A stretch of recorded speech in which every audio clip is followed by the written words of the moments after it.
Hi everybody, this is Dan Fredrickson, creator of the hyperbaric lifestyle and author of the book Bohica, Stories of Navy Divers. This is what's known as a multiplace hyperbaric chamber. That means that more than one person can go inside of it. There's many different types of chambers. They're like cars. So people ask, oh, what's it do? How are they? How big are they? I go, well, that's like saying, how much does a car cost and how big is a car? You have everything from a Volkswagen little Beetle Bug all the way up to a big suburban SUV. I said, and that's the way hyperbaric chambers are, the same way. Everybody makes them a little bit different. They all have the same thing like cars, wheels, steering, and a sound system or something. Same thing with chambers. They all have fire systems, they all have compressors, they all have the different equipment that go with it, but they're all the same. They do the exact same thing, whether they're big or small. And this one right here can hold up to 5 people inside of it.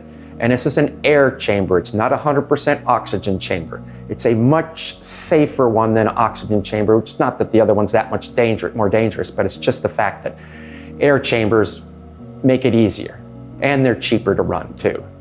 All right, so what we have here is I have my sound system right here so I can talk to the people inside and out there. I have my timer so I know exactly how long I'm in there. I also have all my fire systems up here. These are my fire system alarms here, and there's a big tank behind me full of water.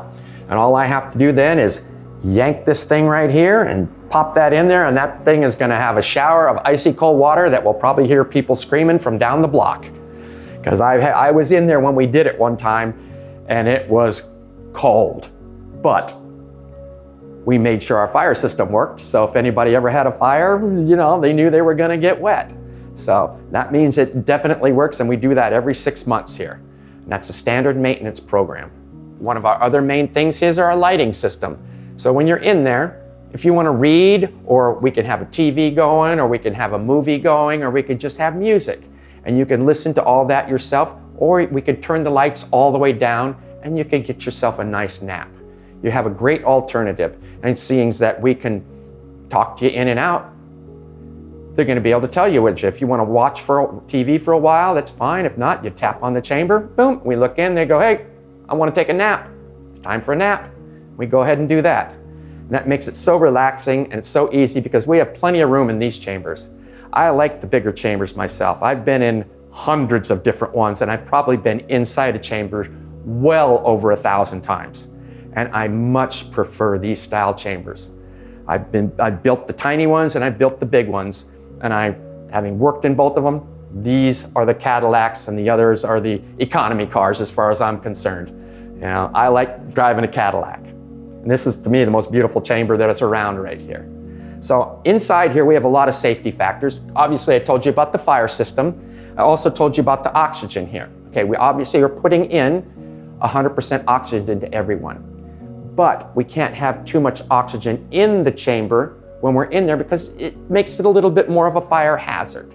Not that, again, it's overly dangerous or anything like that. So we have a meter right here. It tells us how much is in there. And when it gets to a certain point in there, what we call venting or recirculate the air in there. And what that does is it prevents it from accumulating too much oxygen. And it also makes it so that it's nicer and cooler and less humid inside the chamber. So it's much more pleasant. So, and same thing with the temperature in there. People say, well, is it hot or cold? Well, what this is there's 2 factors to this. When you compress any kind of gas, it gets warm. When you release any gas under pressure, it gets cold. Think about an air hose when you spray it out. It's under maybe 70 or 80 pounds of pressure, but when you spray it out, it's icy cold. That's from the air of movement, and that's what happens inside the chamber also. When you're going down, it gets hot and humid, and some people could get a little bit claustrophobic, but it's just the fact then if you have a good technician out here, he's not going to let that happen.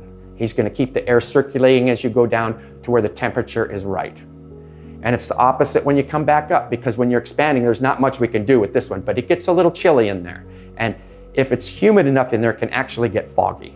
And I've seen it to where I had 4 big people in there, and from the humidity from their body, when it came up, it connected in. It was just like being in San Francisco or something. All of a sudden, you can't see anything in there. It was like, wow. So that's just another fact. So what this also is you're now a weather expert. When I tell people that go in there, I say, what happens when you have a high pressure? It's usually hot and dry. And that's what happens when we put pressure in the chamber. It squishes it down, it becomes hot and dry. And when we have a low pressure, that usually means cool and rain, or moist and rain. So when we come up, we're letting off pressure and we have moisture in there. So you now have become a weather expert along with a hyperbaric chamber trooper in here now. So that makes it so that you gain an extra education. So when someone says, oh, it's going to be a high pressure, oh, it's going to be hot and dry. And they go, how do you know that? Because I've been in hyperbarics. So let's see, what else have we got around here? We have our gauges here, and these gauges tell us how deep we are. And they measure this in atmospheres. We start here. Remember I was telling you earlier about how the pressure is, how we're right here. We are at 1 atmosphere. These gauges are absolute gauges. They're probably the only ones you'll ever see because it starts at 1. We're at 1 atmosphere, so anything after that is +1. And our regular gauges, which are our pressure for our gas, are regular gauges. They're right here. They start at 0, but it's not counting the pressure that are around here. So it's 14.7 pounds different, which hopefully you've known about that now. Okay, right here is our oxygen level.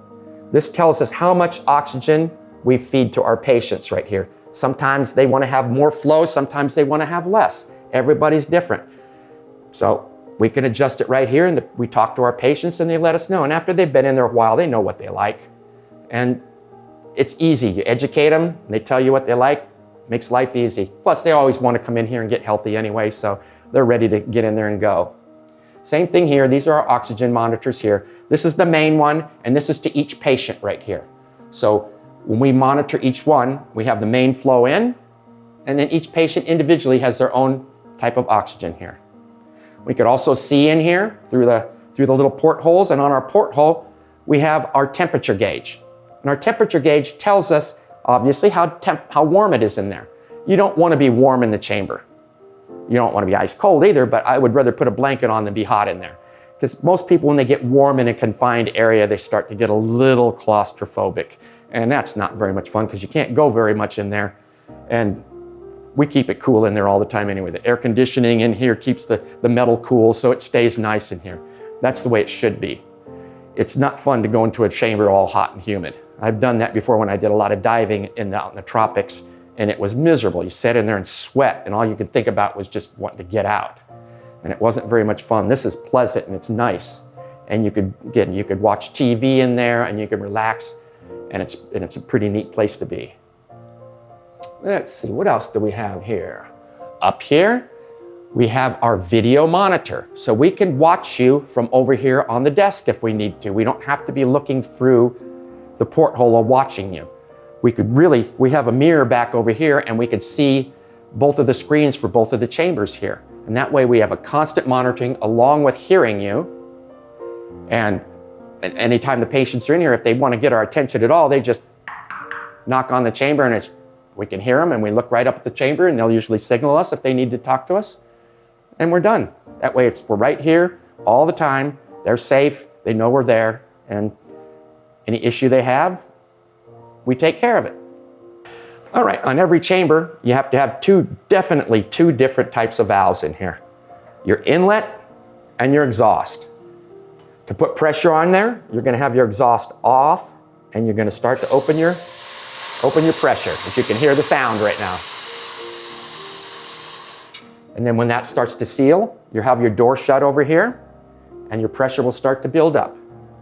And then when you're done, you open that baby up, and it starts to come to the surface, and you'll start to see a change in the temperature because it'll start getting colder. And then you're done. It's pretty easy. In, out. Okay, now we're inside this chamber. As you can see, there's seats right in here. Some of them have regular bucket seats in and you can sit in, but this one is an older chamber, so this has the lower seats here. Up above here, this is where our oxygen comes into our masks, and we can hook it onto our mask right here, and that way we breathe.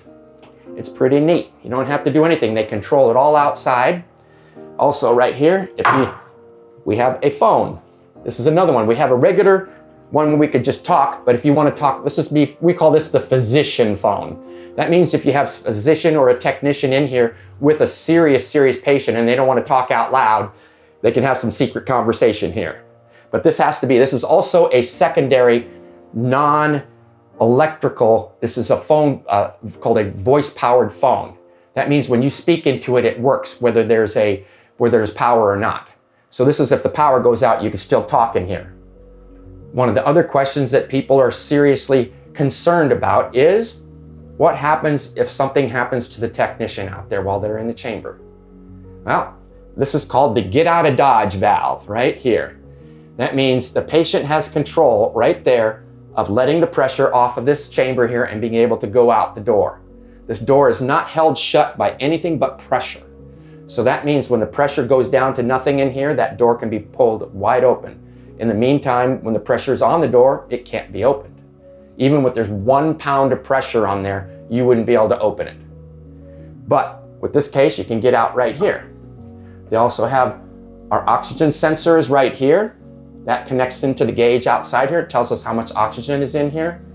They have exhaust valves up here that when you breathe your oxygen out, it goes out of here. And that way it helps keep oxygen levels a little bit lower in here.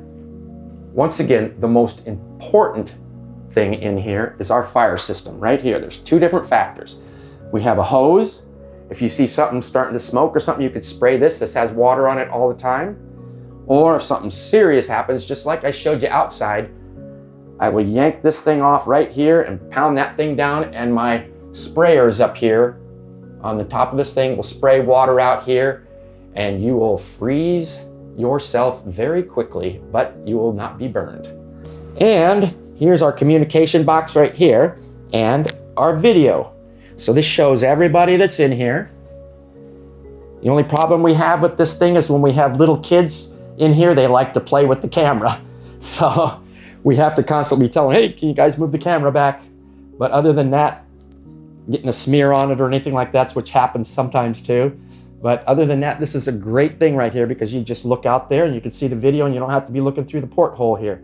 And the patients know that they have a couple different ways of being seen in here. All right, now you've had some of your questions answered and you've been able to see kind of what it takes to run one of these things and some of the parts and everything involved with this. It's a wonderful industry and I loved being part of this for 45 years and I plan on being it for as long as I can do it. Once again, this is Dan Fredrickson, and reminding you that the only change that you can control in your life is the change you do in yourself.